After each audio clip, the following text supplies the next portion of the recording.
Hello everyone, welcome back to airborne FPL. So firstly thank you so much, आपने मेरे previous video को इतना पसंद किया, मेरे चैनल को इतना अप्रिशिएट किया। इसी तरीके से मेरे वीडियोस को लाइक करते रहिए और मेरे चैनल को सब्सक्राइब कीजिए। So without wasting any further time, let's jump into our main video.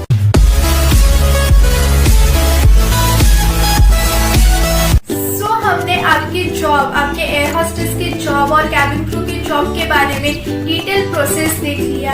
हमने इंटरव्यू के बारे में डिटेल प्रोसेस देख लिया, प्रोसीजर देख लिया। तो अब बात आती है ट्रेनिंग की।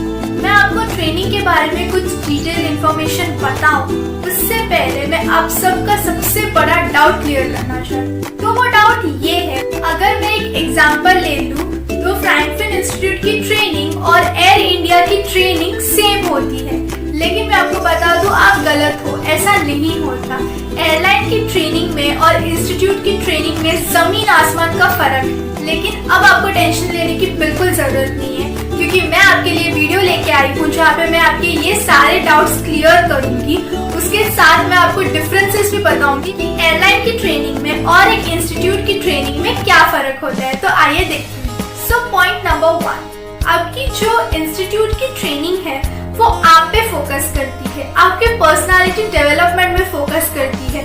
वो आपको इसके लिए ट्रेन करती है कि आप कैसे अपने पर्सनालिटी को निखार सकते हो, इंग्लिश बोलना और कैसे साफ तरीके से सीख सकते हो। ये सब एस्पेक्ट्स पे वो काम करती है। लेकिन एक एयरलाइन वो आपकी पर्सनालिटी को ट्रेन नहीं करती, वो आपको आपकी जॉब के लिए ट्रेन करती है कि आपके एयर होस्टेस का जॉब कैसा होगा, आपके कैबिन क्रू का जॉब कैसा होगा। उससे रिलेटेड हर एक एस्पेक्ट, चाहे वो पैसेंजर के बारे में डिटेल हो, चाहे वो कोई डॉक्यूमेंटेशन के बारे में डिटेल हो, या फिर आपकी सेफ्टी को नजर रखते हुए कोई डिटेल्स हो, या तो आपके पूरे एयरक्राफ्ट के बारे में आपको वो सिखाती है। पॉइंट नंबर 2, एक इंस्टीट्यूट जब आपको एक समरी देती है, एक विजुअल देती है आपके एविएशन इंडस्ट्री के बारे में, आपके जॉब के बारे में, जो कि एयर होस्टेस या कैबिन क्रू का आपका जो जॉब है उसके बारे में सिर्फ आपको एक गाइडेंस देती है, आपको एक विजुअल दिखाती है कि देखिए आपका जॉब ऐसा होने वाला है। जबकि एयरलाइन जो है वो प्रैक्टिकली आपको उस चीज पे फॉलो करने बोलती है। आपकी जो जॉब में आपको प्रैक्टिकली कैसे बिहेव करना है, कैसे एक्चुअली आपको काम करना है, किन किन चीजों का आपको ध्यान रखने की जरूरत है, कौन सी चीजों के बारे में आपको नॉलेज प्रैक्टिकली होना चाहिए और आप कैसे परफॉर्म करोगे एयरक्राफ्ट में प्रैक्टिकली, ये सारी चीजें सिखाती है। एक एग्जांपल दूं तो अगर इंस्टीट्यूट आपको ये बताता है कि आपके सोलर सिस्टम में इतने प्लैनेट्स होते हैं या सन के अराउंड सारे प्लैनेट्स रिवॉल्व करते हैं, तो एयरलाइन आपको सिर्फ इसके बारे में नॉलेज नहीं देता, वो हर एक प्लैनेट के बारे में डिटेल इंफॉर्मेशन देता है। सो ये डिफरेंस है एयरलाइन की ट्रेनिंग में और इंस्टीट्यूट की ट्रेनिंग में। आई होप आपको ये समझ आ गया होगा अभी तक। तो अब आप पूछोगे कि इंस्टीट्यूट की ट्रेनिंग में और एयरलाइन की ट्रेनिंग में क्या कोई भी सिमिलैरिटी नहीं है? नहीं, ऐसा नहीं है।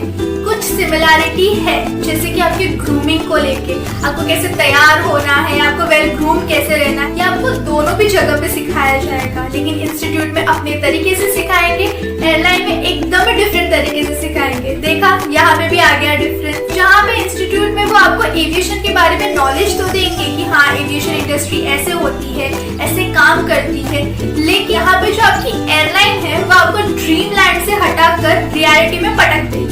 अगर और सिंप्लीफाई करके मैं आपको एक्सप्लेन करूँ तो आपकी जो इंस्टीट्यूट है वो आपको इंटरव्यू के लिए प्रिपेयर करती है, आपको एक एयरलाइन के इंटरव्यू के लिए प्रिपेयर करती है। जबकि एक एयरलाइन आपको जो फ्यूचर में जो आपको इतने सालों तक जो जॉब करना है, इतने सालों तक जो उनकी सेफ्टी, सिक्योरिटी, हर एक पैसेंजर की सर्विस, सबका ध्यान रखना है, उस पर वो आपको ट्रेन करती है। अभी एक और बहुत इम्पोर्टेंट बात, जब बात आती है आपकी इंस्टीट्यूट की फीस की और ट्रेनिंग की फीस की, तो आपको दोनों जगह भी फीस देनी पड़ती है। इंस्टीट्यूट की फीस आपको क्यों देनी पड़ती है? तो आप खुद के लिए देते हो, अपनी खुद की पर्सनालिटी डेवलपमेंट करवाना चाहते हो, आप थोड़ा बहुत नॉलेज जानना चाहते हो एविएशन इंडस्ट्री के बारे में, इसके लिए आप इंस्टीट्यूट में पैसा पे करते हो, इंस्टीट्यूट की फीस पे करते हो, इसके लिए इंस्टीट्यूट आपसे फीस लेती है। लेकिन जब बात आती है एयरलाइन की ट्रेनिंग फीस की, तो उसकी एक बहुत ही अलग वजह है। वो क्या है वो मैं आपको बताती हूँ। देखिए, जब एक एयरलाइन इंटरव्यू कंडक्ट करती है या इंटरव्यू में जब भी एक क्रू को वो सिलेक्ट करती है, तो वो देखते हैं कि ये जो क्रू हमने सिलेक्ट किया है, क्या वो केपेबल है हमारी ट्रेनिंग को सीखने के लिए, क्या वो केपेबल है सारी रिस्पॉन्सिबिलिटीज उठाने के लिए अपने जॉब की, क्या वो केपेबल है कि वो सबकी सेफ्टी सिक्योरिटी का ध्यान रख सकते हैं, क्या वो केपेबल है कि वो पोलाइटली ऑन बोर्ड पैसेंजर्स को वेलकम कर सकते हैं। इन सब चीज़ों का ध्यान रख के ही वो एक जन को सिलेक्ट करती है एज अ क्रू। और मैं आपको बता दूं कि उनके लिए उनका हर एक क्रू बहुत ज़्यादा इम्पोर्टेंट होता है। ऐसा नहीं है कि हाँ इतने सारे तो सिलेक्ट कर दिए, उसमें से एक चला गया तो क्या हो गया, नहीं, उनके लिए सारे क्रू इक्वली इम्पोर्टेंट होते हैं। क्यों? क्योंकि वो इक्वली सारे क्रू को ट्रेन करते हैं और इस काबिल बनाते हैं कि कल जाके वो 180 पैसेंजर्स, 186 पैसेंजर्स, 200 पैसेंजर्स का ख्याल रख सकते, उनकी सेफ्टी का ख्याल रख सकते। इसके लिए वो 500 या 1000 की भीड़ में से सिर्फ कुछ लोगों को सिलेक्ट करती है जो उनको लगता है कि वो केपेबल है। लेकिन क्रू क्या करते हैं कि वो ट्रेनिंग के लिए जाते हैं, ट्रेनिंग इनिशियली सीखते हैं, लेकिन बीच में जब उनको डिफिकल्टी होती है तो वो ट्रेनिंग छोड़ देते हैं या फिर कोई और एयरलाइन में चले जाते हैं या फिर वो ट्रेनिंग को बीच में छोड़ के घर पे बैठ जाते हैं। तो इसके लिए फिर एयरलाइन ने सोचा कि अगर ऐसा ही चलता रहा तो उनकी जो ट्रेनिंग है वो वेस्ट जाएगी। इवन जो वो एक जन की जो सीट जो उन्होंने इतने मुश्किल से आपको दी है या पर्टिकुलर कोई भी इंटरव्यूअर को दी है जो ऐसे बीच में छोड़ जाता है, तो वो सीट वेस्ट हो जाएगी।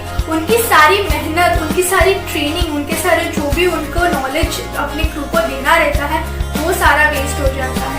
इसके लिए अश्योरिटी के लिए, एक तसल्ली के लिए एयरलाइन आपसे ट्रेनिंग फीस लेती है, ताकि उनको ऐसा लगता है कि अगर ये ट्रेनिंग फीस यहाँ पे भरेंगे तो एटलीस्ट ट्रेनिंग फीस के बहाने ये बीच में ऐसे ही ट्रेनिंग छोड़ के नहीं जाएंगे या ट्रेनिंग का कोई मिसयूज नहीं करेंगे। देखिए मैं आपको बता दूं कि एयरलाइन की ट्रेनिंग बहुत ज़्यादा इम्पोर्टेंट होती है। इसमें बहुत ज़्यादा डिफरेंट और इम्पोर्टेंट एस्पेक्ट्स होते हैं। इस तरह से कोई भी एयरलाइन प्रेफर नहीं करती कि कोई भी ट्रेनी या कोई भी क्रू इस तरीके से उनकी इंस्ट्रक्शंस का, उनकी ट्रेनिंग का ऐसा गलत फायदा होता है। इसके लिए एयरलाइन अपनी तसल्ली के लिए वो फीस लेती है। आई होप आपको डिफरेंस अच्छे से समझ में आ गया होगा कि क्या डिफरेंस है एक इंस्टीट्यूट की ट्रेनिंग में और क्या डिफरेंस है एक एयरलाइन की ट्रेनिंग में। अगर आप जानना चाहते हैं कि इंस्टीट्यूट की ट्रेनिंग में कौन से मॉड्यूल्स होते हैं या जानना चाहते हैं कि एयरलाइन की ट्रेनिंग में कौन से मॉड्यूल होते हैं, तो प्लीज मुझे नीचे कमेंट सेक्शन में बताइए, मैं जरूर उस पर वीडियो बनाऊंगी। और अगर आपने मेरा प्रीवियस वीडियो नहीं देखा है जो कि बहुत ज्यादा इम्पोर्टेंट है, आई वुड से कि वो पैसे के लिए है, जैसे लोग अगर आपको ब्लफ करते हैं या फिर आपसे फेकली आपसे पैसा कलेक्ट करते हैं, तो वो वीडियो उस पर है, so please do check it out. मैं उसका लिंक नीचे डिस्क्रिप्शन में डालूंगी, इवन अपने कमेंट सेक्शन में उसको पिन करके रखूंगी। और अगर आप मेरे बारे में और पर्सनल डिटेल्स जानना चाहते हैं तो प्लीज मुझे इंस्टाग्राम और फेसबुक पे फॉलो कीजिए। और अभी आपको टेंशन लेने की बिल्कुल जरूरत नहीं है, क्योंकि सबके सपने होंगे पूरे with Airborne Healthcare. Let's fly together. See you in my next video. Bye bye.